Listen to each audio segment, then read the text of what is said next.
Has anybody been to the UK before, to London or anywhere? Well, yeah, for about 24 hours. Yeah, exactly, both of us. Joe and I had a long layover in London. We were flying to Africa at one point with Engineers Without Borders. I think it was. So you really saw all the sights, I'm sure. Well, we did not bad for 24 hours. Yeah, well, we managed to stay right by Trafalgar Square, and what I remember was Matt Smith buying me probably my first beer, which was a bitter ale and was horribly disgusting. And so I choked it down with some pub food. Really? But yeah, an authentic British experience, I think. I was curious, when is the first time that all of you guys kind of heard about the roads and whatnot? Well, one of my favorite professors at my college was actually a Rhodes finalist, and I've been competing with him to see who's been smarter for the last 4 years, and so I figured if I could win it, then I'd be better. Ah, okay. And Eric, you are a Rhodes finalist, and unfortunately you won't be going to London with these guys, but what's in your future? What's in store? That's a really good question. I get to have an adventure figuring that out now. Oh. So no idea? Do you think graduate school? I'm really interested in pursuing a career in journalism of some stripe.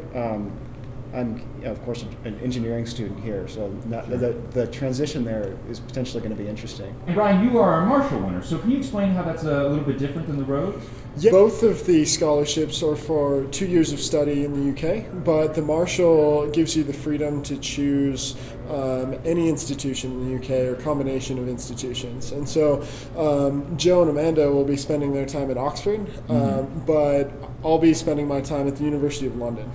You had a pretty interesting interview, didn't you, Amanda? Oh, I did have an okay, so in my essay I had I'd written about this campaign that we had done for Diversity Week, which is actually centered around an LGBT slogan called Fuck Hate, FCKH8. And I was kind of afraid that they were going to ask me about that, and I didn't know how to approach that in an interview setting. But especially in a Rhodes interview. Yeah, I mean, but one of the ladies said it. She's like, "What do you think the message fuck hate means?" And I was like, well, if you're going to say it, I'm going to say it. And so I actually said it twice. And then at another point, they made me say the N-word. So I was just like, I either blew this or, that maybe I made an impression. And so I guess it was the latter. But I was actually really afraid that I kind of set myself on shaky ground by doing that. But I pro stuck tip by for my winning a beliefs. Rhodes Scholarship, swear. Yeah. How did you guys meet, and how did you guys decide to live together? Because I can't afford a house on my own, Biff, so you have to have roommates. No, but Eric... Working for MSU. Let me tell you. Eric was my housemate, or is my housemate currently, because he was rooming with my boyfriend, Brent. So that's how we came to know each other, and then they can tell you about their whole little cobbleweb of So Joe and Brian and Brent and I all met initially when we were interviewing for a presidential scholarship. And then I'll admit I promptly forgot who all these guys were until we met in Quad B.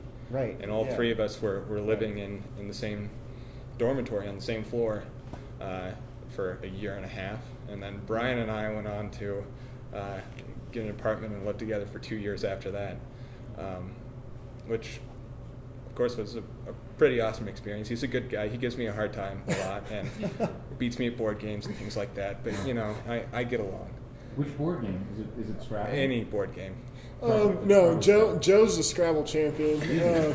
Yeah. It's been a serious pleasure interviewing you, and I'm quite sure just after this that we're going to be seeing your faces and names somewhere again in the future. And best of luck to you. Thank you, Beth. Can I just shake your hand? Of course. I don't know which one you're going for. Thank you. Beth, are you a lefty? Really? All Bobcats are predominantly left-handed. I guess I learn something every day. That's basic knowledge. Okay, well, I'll have to do the that awkward. wasn't a Rhodes You have to question, I'm kind of guessing. just kind of reach Thanks, forward. Biff. All right, Biff the Bobcat out.